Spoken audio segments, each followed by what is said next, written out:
What is up, my friends? You are very welcome along to our first preview of the season. The Reds taking on Crystal Palace in the Community Shield this Sunday at Wembley. And what a way to kick off a brand new season. Now look, for what it's worth, I don't take the Community Shield seriously as a trophy, but it's always great to see the lads out there. Expect a full, strong team. Hopefully get the win, bring the charity shield home and money raised for good causes. But look, if we lose the game, it is what it is. For me, I'm looking for no injuries in this one. And of course, to see those budding relationships happen around the pitch. But if we happen to have a bit of silverware at the end of it, happy days. So, over the course of this video, what I'm going to do is take you through some team selection, thoughts ahead of the game, run through my predicted 11, finish with a score prediction. But as always, we do want to know your thoughts, so feel free to let us know in the comment section. Drop a like on the video if you enjoy it, and of course I certainly hope that you do. And don't forget that we will be live from 2 p.m. right here on Sunday.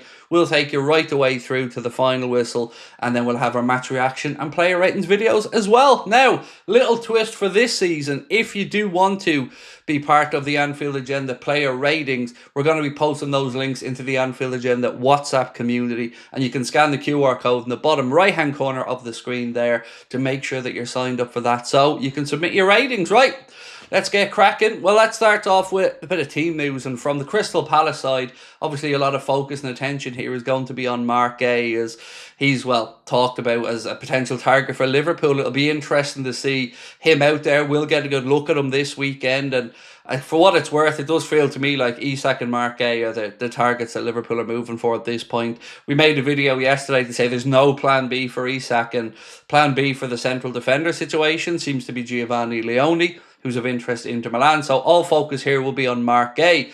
From our perspective, well, let's look at some potential injury concerns for the Reds. Connor Bradley, Joe Gomez, we know doubts for the game. Alisson Becker should be back in contention and ready to go. He's back training, so that's good news.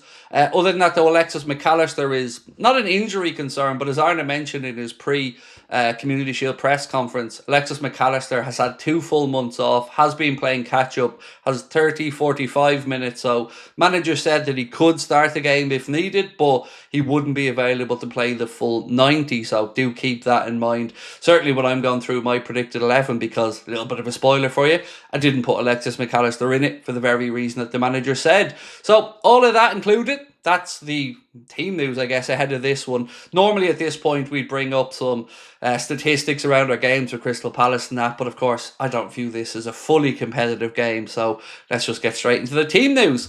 Right, we'll do what we always do, ladies and gentlemen, which is start with the goalkeeper and the centre-backs. And as you can see, I'm going for Alisson Becker to be in between the sticks. Could be Georgi Marmadashvili. I'd be very surprised if it was. We know Alisson obviously returned home early from the pre-season tour. His wife had an operation, and of course he wanted to be with her, which I'm sure we all understand. Centre-back pairings. Well, look, it's going to be Virgil and Ibu, isn't it, Joe? I mean, it's not fit, Craig, so definitely not going to be Joe. But Virgil and Ibu in the centre-back positions. And look, it's no secret that a lot of Liverpool fans, myself definitely included, feel a little bit anxious about the fact we haven't brought in a centre-back yet. We've allowed Jarell Kwanzaa to go and join Bayer Leverkusen. Obviously, Joe Gomez is injured. So, yes, the manager saying once again, the likes of Endo and Gravenberch can play at centre-back, but this window wasn't supposed to be about us shoehorning players in. It was about building the squad out. So we need that centre-back. Let's move into the full-back positions now. And honestly, this was difficult because at right back, look, Connor Bradley's injury makes that selection a bit more straightforward. But at left back, really did have a debate in my mind about whether to go with the experience of Andy Robertson at the start of the season, maybe ease Kerkez in, or go straight in with Milos. This is what I've done in the end. I've gone straight in with Milos. Might as well start as we mean to go on. So for me, put Milos Kerkez at left back. Although if it is Andy Robertson, I wouldn't be too surprised. But for me, I'd go, well, why not go balls out at the start of the season? On the other side, Frimpong seems the obvious contender there. Obviously, Bradley's still nursing an injury, so Frimpong starting at right back makes sense to me. So that's the goalkeeper and the back line. Now, let's move into the midfield. So as you can see here, I've gone for Ryan Gravenberch, Dominic Szoboszlai and Florian Wirtz. And this Alexis McAllister injury scare or I guess fitness delay is probably a fairer way of putting it, made this decision quite easy for me. Never really gone to look to shoehorn Jones in there. In this one, it was always going to come down to one out of the four of McAllister, Wirtz, Szoboszlai and Gravenberch. So for me, I'm going to rest up Alexis and start with Dominik Szoboszlai and Florian Wirtz with Ryan Gravenberch tucked in behind. Still with me? Don't worry, 3 more positions and the score prediction to go. So let's move into the wide areas now. And I think you're probably going to agree with me on this one because the team starts to pick itself from this point. In the wide areas, some of you will be saying, come on, Craig, go at Rio. Go at Rio Ngamoa. But no, not yet. We've got to ease this young lad in. And also, show respect to Cody, who deserves to start on the left. So for me, it'll be Mr. Cody Gakpo on the left. On the right-hand side, yeah, very easy. The great Mohamed Salah. So no complaints there. I'm hoping in the comments.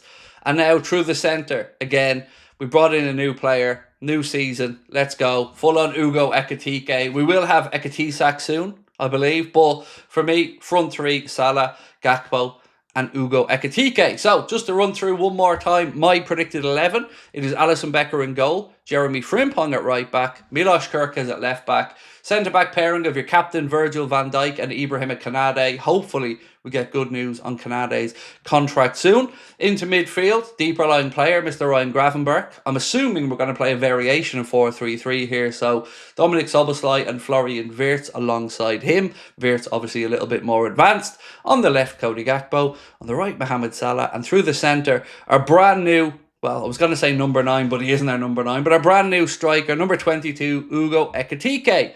So, that's the 11. That's the team news. Now, what about the score prediction? Very difficult to predict a Community Shield because you don't know really what stage both teams are at with regards to fitness and rhythm. But this is my best attempt at it.